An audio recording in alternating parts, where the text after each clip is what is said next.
Are robots really taking over in our operating rooms? Well, they're increasingly used. Dr. Emmanuel Moss specializes in cardiac procedures at the Jewish General Hospital. He's here to tell us about his teamwork alongside robots. Good morning, Dr. Moss. Hi, Andrew. Pleasure to talk to you. So, when we talk about a robot, I mean, this is not like from the Jetsons, where it looks like a human being made out of metal. What are we talking about when we talk about robotics in operations? Yeah, I mean, my job's pretty cool, but I guess not quite that cool. No, I mean, really, it's a bit of a misnomer, the robot. The robot doesn't do anything on its own, but it does allow us to make smaller incisions and do good things for patients without causing as much trauma to them. It's been proven that the surgeries are more effective using robotic techniques. Yeah, I mean, across the board in many different specialties, more and more surgeons are using this, and there's different data if you're looking at different specialties. In cardiac surgery in particular, we're able to get patients in and out of the hospital faster and decrease the risk of certain complications and get patients feeling better sooner and getting on with their lives. So, how would robotics work in the context of a cardiac surgery? I mean, the two things we use it for in particular are for bypass surgery.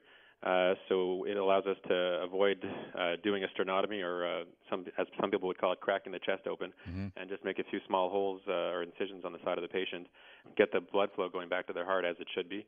We also use it for valve procedures, where we can repair or replace valves through small holes, again, to avoid the major trauma associated with going through the front of the sternum for a patient. Does it increase the expertise that a doctor needs, or decrease the expertise that a surgeon needs? That's actually a great question. I think it's a little bit of both. It changes the expertise you need. I spent a fair amount of time after finishing cardiac surgery to go train, particularly in robotic surgery. So I did need to learn a few new skills, but at the same time, the robot, the nice thing it does for us is it increases our vision. We can magnify things up to 10 times, and it gives us a 3D view inside the heart. And at the same time, it refines a lot of the motions that we, it does a better job sometimes in our own hands. So it really is a combination of once you have those skills, it really makes the procedure somewhat easier for you. Dr. Emmanuel Moss specializes in cardiac procedures at the Jewish General Hospital. He and other experts in cardiology taking part in a mini-med series at the Congregation Tifereth Beth David Jerusalem on Bailey Road in Côte Saint-Luc Saturday at 7:30 p.m. How far away are we from a surgical robot that is does everything? Where it would actually, like when you put software in your computer to erase a virus, like it's doing everything. I think we're a lot closer to things like that when we talk about, let's say, diagnostic radiology. In surgery, you still need the surgeon definitely in the room and doing a lot of things on their own. It's the robots are really not quite there. Every human is made differently. And as robots are advancing, I guess, I don't think in our lifetime, but maybe in the future we will see something more like that.